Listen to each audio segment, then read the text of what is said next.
guys, welcome back. Before I start, let me get something out of the way. If you want to buy packs for the Spider-Man set, go ahead. I'm not trying to stop anybody from buying the packs. If you get value from buying them, whether it's monetary value, whether it just brings you joy, I'm not going to tell you not to open them. But if you are on the fence or you can do with them or without them, I am going to try to caution you by telling you not to buy them if you don't have to, or if you just simply don't know if you want to or not. Because, let's be real, there is nothing that I can say, or nothing that any number of people could say, that would get every single person who buys packs for trading card games to stop outright. And that's not even what I want to happen, because honestly, we need people to open packs, or else there'll be no singles for us to buy for our decks. And I'm not even going to say I'm above buying packs. I've been buying packs since I started playing Magic 13 years ago. The first thing I bought was a theme deck that was essentially just a 60 card pack of cards that I've later used to build out other decks. Like, I like buying the cards. I don't mind buying sets that I like, but at a certain point, you have to know what you do and do not want to support. And right now, I do not want to support any more of these Universes Beyond sets. And it's not because of Spider-Man. I love Spider-Man. Spider-Verse is one of my favorite movies of all time. I love the comic books. I love the games. I love the art on the cards that I've seen so far. It's not really about Spider-Man itself. It's about the shortcuts that seem to have come with this particular set. As many people have said before me, this set seems like it was going to be one of the smaller sets similar to Assassin's Creed. It was not meant to be a standard legal set. It was originally just meant to be a small card pool specifically meant for Spider-Man, again, very similar to Assassin's Creed. But with how poorly the Assassin's Creed set did, they had to make something up on the fly and change it to be a standard set. And I don't even think if they did it right, this would have necessarily been a bad thing, but the way that it just feels cobbled together, the mechanics don't seem to be like part of any story. It just feels like it was all slapped together. Just have a 36 Spider-Man cards and call it a day. And if it was just that problem, I might not have as big of an issue with it, but it's the lead-in problem that kind of coincided with the bad designs and the cobbled together nature of the set, alongside the rights issues that affected Arena. For those of you who don't know, Magic the Gathering has an online client called Magic the Gathering Arena, and this online client is essentially a close approximation of the live game in paper and online. So thus far, all standard sets, or most standard sets, I don't want to speak with if anything has gone wrong with that in the past, have been ported into Magic Arena for everybody to be able to play. And that includes third-party sets thus far, such as Final Fantasy.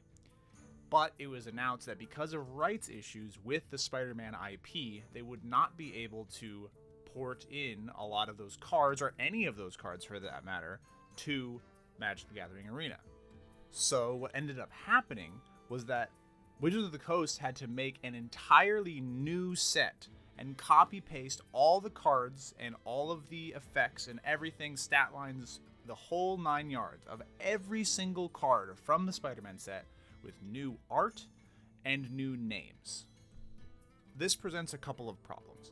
The first problem is that for people of either paper only or online only, you'll be getting two different versions of these cards. So if you want to talk to your friend about this new card, you won't be able to discuss it as easily because you have to say, okay, well, actually, it's this card. It's a 1 mana and a red. It has this effect called Riot. It gives all your other spiders Riot. Oh, it's Spider-Punk. Oh, no. It's this guy. See, I don't even know his name. I mean, I don't personally play Magic Arena that much. I'm playing a little bit of Standard right now, just to get my fix when I'm not able to play Commander. But I really don't use it that much, and so I don't know the names of these new cards. And that's part of the problem, is if I want to talk to somebody who plays Magic Arena a lot, and they say, oh, I just use this card, I won't know what they're talking about. I'll only know the Spider-Man variants. But even then, I don't really plan on buying the Spider-Man cards, so I'll just be out. If I don't want to interact with this Universes Beyond set, I kind of have to just disconnect from this season of Standard completely, and I can't really know the cards, which isn't necessarily the end of the world, but the fact that it's made more complicated in a way that it shouldn't be, because a game is releasing product that they don't have the rights to have. Like, it doesn't make any sense to me. And it seems like they are sacrificing the experience of the players purely to gain more money from this scenario. And we already know that in the coming years, they're going to be releasing more Marvel sets, or they at least plan to release more Marvel sets. And I can't imagine that that's going to go very well or any differently than this set unless they make them fully fledged standard sets and somehow are able to get the rights for the card game. Because this has been a big problem that people have talked about online. I've heard popular YouTubers talk about it. I've heard my friends at work, my friends in real life talk about this. It is a commonly talked about problem in this community. And I don't imagine that Wizards of the Coast is going to be able to just like sweep it under the rug. Like, they have to do something to fix it. And if they don't, people like me who are frustrated already with the Universes Beyond brand in general won't be buying the new sets or will be frustrated with future products in general.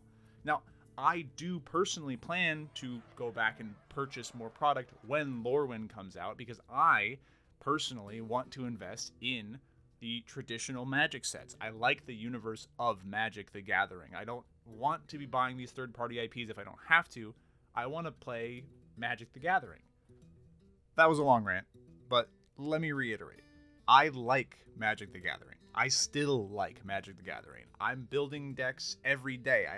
In the last year, I've built 10 or more Commander decks because I'm so in love with the game right now. And I will continue to be in love. This is like where a lot of my time, effort, and money and joy is coming from. But if I have to engage with these cards in a way that I don't feel is appropriate for how I want to play the game, I simply won't. And it's not a force upon me. I can just play Commander. I can just avoid these cards. But there are people in the community who are out here playing the game every day, going to tournaments to play standard Magic the Gathering, the game that they have probably grown up loving or found a new love for in the past few years. And they are now being forced to either buy cards at an inflated rate because these sets, these new Universes Beyond sets, are so sought after and so highly scalped by people who don't play the game that they have to pay exorbitant prices for cards that are not necessarily worth that price just to be able to play and keep up with the current game. The previous set, or the previous Universes Beyond set, I should say, had this card, Vivi, which is currently running amok in Standard. It is broken in a lot of people's eyes, and I think it will eventually be fixed. But the fact that you have to buy 4 of this card to make one of the most competitive decks, and if you look at the prices for these deck lists, they're like $500-$600, maybe even more for like a really, really highly tuned deck. It seems unattainable for a lot of people, and especially when you have these cards being so thoroughly sold out in every retail store, at every local game store, and then all these scalpers selling the cards for, like, again, marked up prices across the board. It feels bad to have to go through that just to play a game where you're playing with cardboard pieces. And I love it. Again, I love Magic the Gathering, but I wish it wasn't so much about just grabbing everybody's money and like not really caring about the community that's built the game to be what it is. Ugh.